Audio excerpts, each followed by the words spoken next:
Isa pinagpalang umaga po sa bawat isa at patuloy po natin binabati yung ating pong mga kapatiran sa iba't ibang sangay po natin.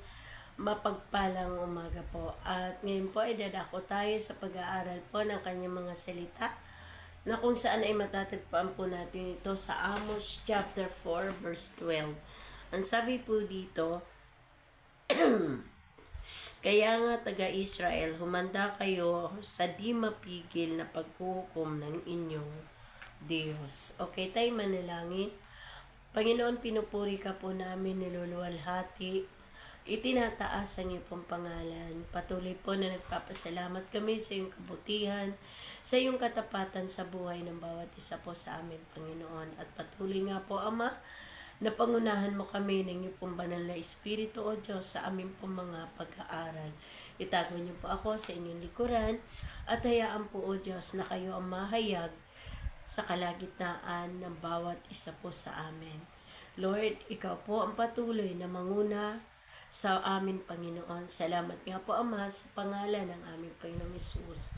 Amen. Okay, ang pag-aaralan po natin ngayon ay sabi nga po dito sa talata ng Amos chapter 4 na prepare to meet thy God. Ito po ay patungkol sa bansang Israel kasi nga po kung babasahin natin umpisa sa verse 1 sa verse 4 hanggang po ng 13, ipinakita po dito lahat yung pagpapala, proteksyon ng Panginoon at ibinigay na ng Panginoon yung mga akala ng Lord, magbabago sila. Akala ng Panginoon, manunumbalik sila sa Kanya, sa Panginoon, yung mga taga-Israelites. Pero dumating dun sa punto na talagang sobrang tigas ng kanila pong mga puso. Kaya sabi nila ng Panginoon, Israel, umanda ka sa muling pagbabalik ng iyong Diyos. Sa panahon natin ngayon, bilang isang mananampalataya, sabi ko nga po sa mga nangyayari sa bansa natin, parang dumarating tayo dun sa punto na kailangan natin bilang isang mananampalataya yung maghanda. Kasi hindi itong nangyayari sa panahon natin, sa buhay natin. Ito hindi yung totoong buhay natin. Ang magiging totoong buhay natin, yun nandun tayo sa piling ng ating Panginoong Diyos. Ngayon kung ating po makikita sa talata pong ito, sa verse, sa Amos chapter 4, na binibigyan ng babala yung mga Israelita na kailangan bumalik sila sa presensya ng ating pong Panginoon. Na pinaghahanda sila ng ating Panginoon sa kanyang muling pagbabalik. Gusto ko po na ipaalala sa bawat isa sa atin sa panahon natin ngayon, kasi di ba sabi nga po dun sa Timoteo na sa uling araw maghahanap na sila ng mga tagapagturo na yung gusto nilang marinig ay yung sa kanila lang. Di ba binanggit nga ni Bishop ng kagabi yung patungkol kay IC at patungkol kay Jopay. At ito naman ay halos pareha sila mananampalataya. Pero may iba-iba lang sila na kaugnayan, relasyon sa ating pong Panginoon. Bakit ko ito gustong ibahagi? Kasi nga po, sa panahon po natin ngayon, makikita po natin na bilang isang mananampalataya, wag ko tayo masyadong pakakampante na lagi naman akong uma-attend sa online, lagi naman akong laman ng church, lagi naman ako nagpipray. Pero ang gusto ko lang po na iparating, ano ho ba yung ating relasyon at kaugnayan sa Panginoon sa mga panahon pong ito. Sabi nga po dito, bilang paghahanda natin sa ating pong Panginoon, sa paglilingkod natin sa ating pong Panginoon, kailangan naka-alerto tayo. Sabi ko nga 24 oras 24/7. Kailangan binabantayan po natin yung ating pong pananampalataya, kasi napakahalaga po sa buhay natin bilang mananampalataya yung paglilingkod natin sa Panginoon na ayon sa pamantayan ng ating pong Panginoong Diyos. Ngayon dako tayo sa pag-aaral. Mayroon po tayo ditong 4 na bagay na kailangan ihanda sa ating pong paghihintay sa muling pagbabalik ng ating pong Panginoong Diyos. Bagamat matagal na pong usapin ito, yung muling pagbabalik niya, pero kailangan po talaga natin mag-prepare, no, yung ating relasyon sa ating pong Panginoon. Okay, number 1, sabi po dito, bilang naghahanda po tayo, kailangan po natin na panatilihin na yung kaugnayan natin sa Panginoon. Kailangan po naka-intact yung ating pong pananampalataya sa Diyos. Kailangan po nakaugpong tayo sa Panginoon. Dahil sabi po dun sa John 15, verse 5, wala tayong magagawa kung tayo'y hiwalay sa Panginoon. Kaya napakahalaga po na magkaroon tayo ng kaugnayan, laging nakaugpong sa ating pong Panginoong Diyos, na siya po ang tunay na puno na ating pong pananampalataya. Kailangan po bilang isang mananampalataya, lagi po tayo naka-tune in yung relasyon, yung kaugnayan natin sa Panginoon. Lagi po tayong nananalangin, lagi po tayong nag-aaral ng salita ng Panginoon para lalo po tayong lumalim sa ating pong paglilingkod sa Diyos. No po, yun po yung number 1, kailangan po na manatili tayo sa Panginoon. Kasi kung hindi tayo mananatili sa presensya ng Diyos, may pupwede po at may tendency na tayo po ay mawala sa paglilingkod sa Panginoon. Lalo na sa panahon ngayon, marami po tayong kaagaw sa panahon po natin. Kailangan po mas nabibigyan natin ng prioridad yung maglingkod sa ating Panginoong Diyos. Ito po. Pangalawa, kailangan po natin na maging handa doon sa pagbabalik ng Panginoon. Paano ba tayo maghahanda? No, ano ba yung mga dapat nating ihanda? Sabi ko nga po sa inyo, kailangan yung ating pong anong tawag dito, kaisipan, yung ating pong puso, yung ating pong pananampalataya, yung ating pong kaugnayan sa Panginoon. Paano ba natin ito maihahanda sa pamamagitan po ng pananatili ng ating kaugnayan sa Diyos? No po, bilang isang mananampalataya, kahit laman na tayo ng simbahan, kung yung relasyon po natin sa Panginoon ay andap-andap, no po, hindi ito nakalulugod sa Panginoon. Kailangan po yung ating pananampalataya talagang intact.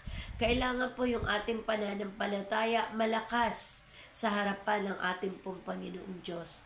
Huwag po tayo yung tipong paisi-isi lang.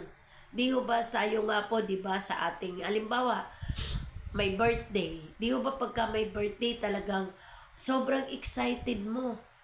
Mapaghandaan lang yung darating na kaarawan mo. Nag-i-effort ka ng todo-todo. Di ba? Sorry po minsan may pagkakataon sa sobrang excited natin, maghihiram tayo para panghanda lang. Di ba? Ano pa kaya yung pananampalataya natin na hindi natin ito pagsumasigan, pagsikapan, na tayo po ay patuloy na makapaglingkod sa Panginoon. No, kailangan po natin laging gising. Sabi nga po, di ba, sa 1 Thessalonica 5, na kailangan na manatili tayong gising sa presensya ng ating pong Panginoon. Dahil alam po natin na ang panahon po natin ay kakaiba na. Kailangan po natin na laging nakatutok yung ating pong paningin, yung ating pong pananaw sa paglilingkod po natin sa Panginoon. Kailangan po yung relasyon at kaugnayan natin sa Panginoon laging nag-aalam, laging nag-iinit sa paglilingkod. Hindi lang ulo ang umiinit, kundi yung relasyon at kaugnayan po natin sa Panginoon. Kaya nga mga mahal kong kapatid, kailangan po natin na maging handa sa lahat ng aspeto ng ating pong buhay pananampalataya. No, kasi kung hindi tayo handa, anumang oras na dumating ang ating Panginoon, baka magaya po tayo doon po sa 5 dalaga. na hindi po sila nakahanda sa pagbabalik ng kanilang Panginoon. Naiwanan po sila, di ba? Tayo din po sa ating pananampalataya, kailangan po natin paghandaan. Tayo din po sa ating paglilingkod sa Panginoon.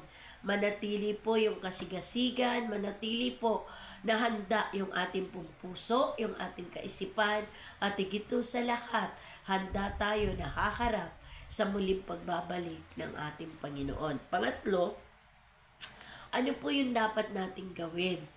Kanina po, sabi ko, manatili sa Panginoon. Pangalawa, manatiling handa sa lahat ng pagkakataon. Pangatlo, kailangan po mamuhay tayo na nararapat sa ating Panginoong Diyos. No, mamuhay. Pag sinabi mamuhay, kung ano yung kalooban ng Panginoon, yaon po yung ating ipinapamuhay. Yun po yung ating ginagalaw. Yun po yung ating ikinikilos. No po, yun po yung ating nakikita sa ating pong mga buhay.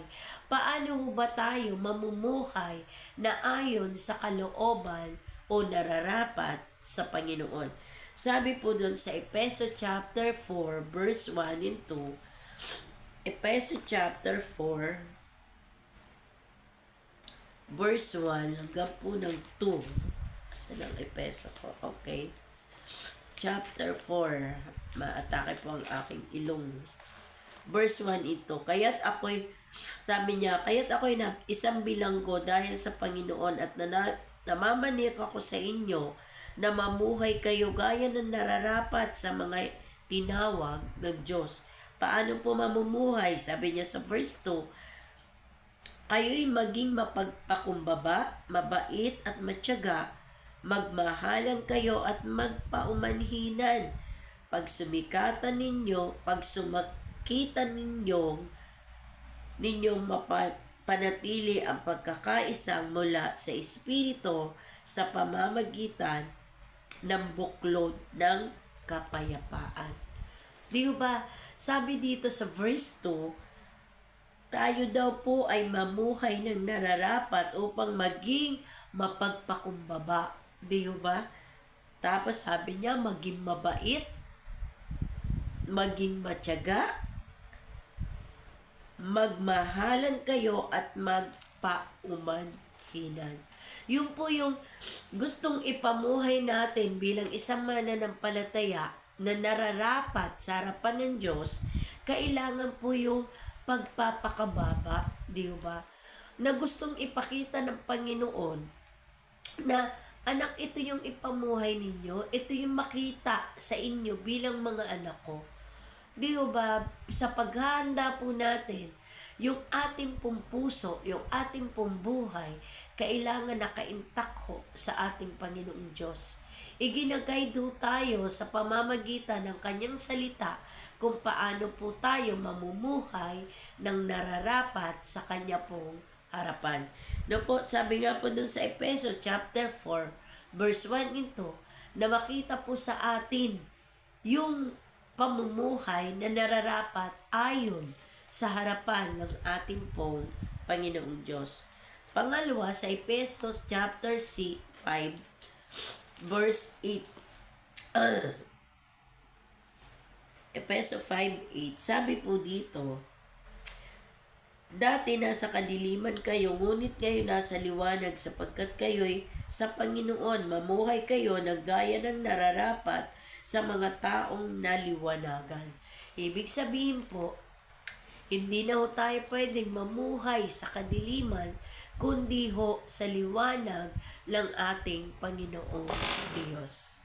No po, yung kaniwanagan ni Kristo, kaningningan ng Panginoon ay makita po sa ating mga buhay. Sa papanong paraan, pamumuhay na may kapayapaan, pamumuhay na may kapagpapakumbaba, pamumuhay na may pangunawa.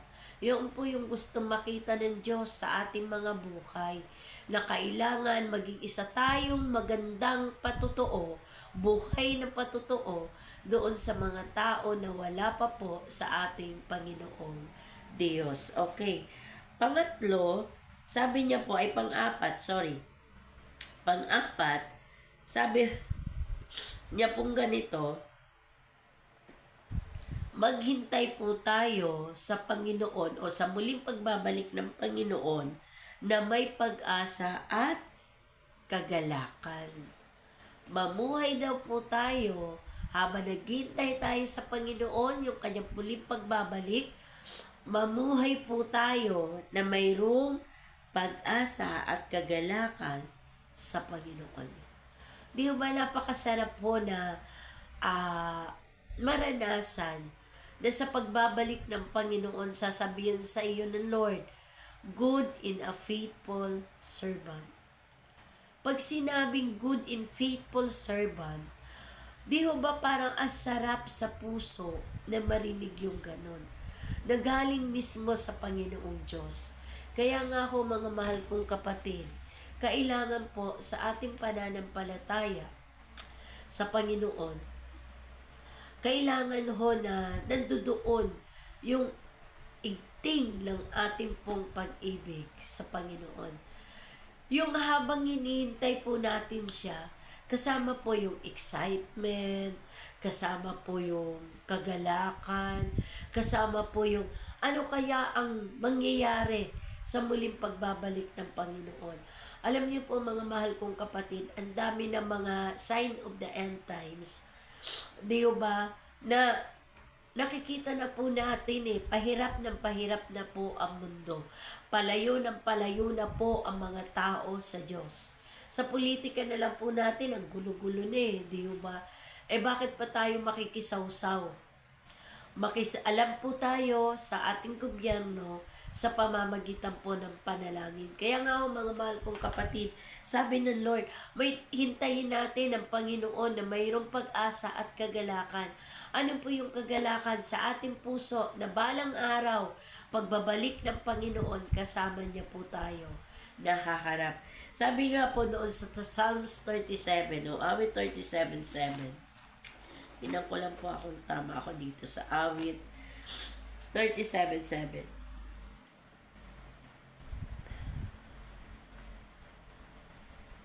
Sabi po niya sa awit chapter 37 verse 7, sa harap ng Diyos ay pumanatag ka, maging matyaga maghintay sa Kanya. Huwag mong kainggitan ang gumiginhawa, sa likumpara ay umunlad man sila. Sabi po una, kailangan daw po natin yung pumanatag sa harapan ng Diyos. Habang hinihintay po natin ang Panginoon, kahit to ang gulo-gulo na ng mundo, mayroon po tayong kapanatagan sa puso natin. Kasi alam po natin na ang Diyos ng pinaglilingkuran natin ay Diyos ng kapayapaan. Pangalawa po, sabi niya sa verse 7, sabi niya ganyan, at maging matyaga na maghintay sa Kanya. Maging matyaga, di ba? Yung mga nga po noon ng panahon, di ba? Yung mga nanliligaw dyan, para maangkin lang o mapasa kanya yung oo. Talagang todo tiyaga, di ba? Ano pa ho kaya tayo na yung ating Diyos na makapangyarihan na pinagmula ng ating buhay, na makakaharap natin, makakasama natin. Kailangan po natin yung kagalakan, katyagaan ng paghintay. May mga bagay nga ako na kung tutuusin, wala namang katuturan pero nagtsatsaga tayo bilang tao excuse. Di ba? Bilang tao, pagka tayo may kausap, di ba? Mayroon tayong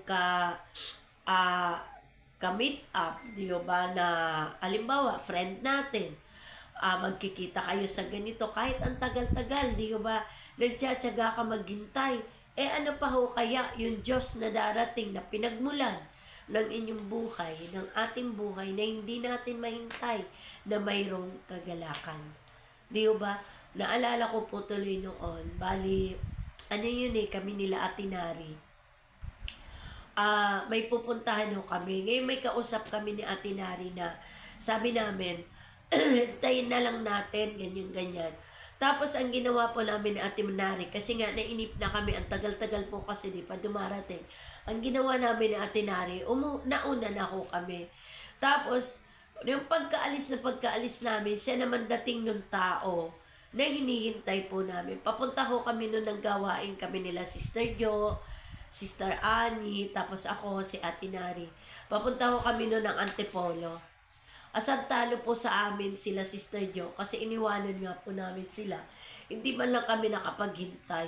Di ba minsan tayo sa sobrang inip po natin, nakakalimutan po natin na may darating pala.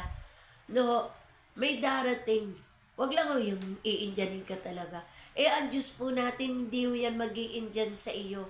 Ang Diyos po natin, pag sinabi niyang babalik siya, babalik siya. Kailangan lang po natin na maghintay, na maging matyaga, na maghintay po sa Panginoon. No ho? Pangalawa, sa paghihintay daw po natin, huwag tayo magkaroon ng inggit na nakikita natin yung iba ay gumiginawa ang buhay nito. Ay, bago yung ganito nila, kailan magkaroon din ako. Mga mahal kong kapatid, ano ang gustong ipakita dito ng ating Panginoong Diyos? Ikaw bilang isang mananampalataya, matuto kang makontento kung anong mayroon ka sa buhay mo. No po, yun yung gustong ipahiwating ng Panginoon na anak, anumang sitwasyon mo, kailangan masaya ka. Hindi yan dahilan para malungkot ka. Hindi yan dahilan para tumigil ka sa paglilingkod sa Panginoon. Kailangan bilang isang mananampalataya, may kagalakan ka sa buhay mo, salat ka man sa ibang bagay, pero mayaman ka dahil sa Panginoon. Yung pananampalataya mo, yun yung magmomotivate sa iyo para magpatuloy, para ikaw ay patuloy na maglingkod sa ating Panginoong Diyos. Na po, sabi dito, kailangan maghintay po tayo sa Panginoon na may pag-asa at kagalakan. Habang naghihintay po tayo sa Panginoon, panatilihin po natin yung ating kaugnayan sa Panginoon. Maging handa po tayo sa lahat ng aspeto ng ating pong mga buhay at mamuhay po tayo na nararapat ayon sa pamantayan ng Diyos. At maghintay po tayo sa Panginoon na may pag-asa at kagalakan sa ating pong puso. Kaya nga ako, mga mahal kong kapatid, patuloy po tayo na maglingkod sa Panginoon. Sabi nga po, kahit anong mangyari, maglingkod po tayo sa Diyos. Sambahin po natin ang Panginoon na pinagmulan ng ating pong mga buhay. Glory to God po. Tayo po'y manalangin. Panginoon, maraming salamat po, O Diyos, sa paalala mo sa bawat isa po sa amin, Panginoon. Lord God, wala po kaming kakayanan na manatili sa mundo pong ito.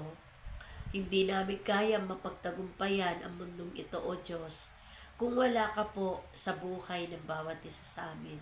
Lord God, amin lang pong hiling, patuloy po na samahan mo kami, Panginoon, sa pagharap sa mundo pong ito, Panginoon. Alalayan mo kami lagi at higit sa lahat, Lord, samahan niyo po kami at pangunahan sa aming pong paglalakbay sa mundong ito, O God. Lord, tulungan niyo po ang bawat isa sa amin na madatnan mo, Panginoon, nagising at handa sa pagsalubong sa muling pagbabalik mo. Maging karapat-dapat po kami na lingkod mo, O Diyos. Salamat nga po, Ama. Pinupuri ka po namin at tinuluwalhati sa pangalan ng aming Panginoong Hesus. Amen. Glory to God.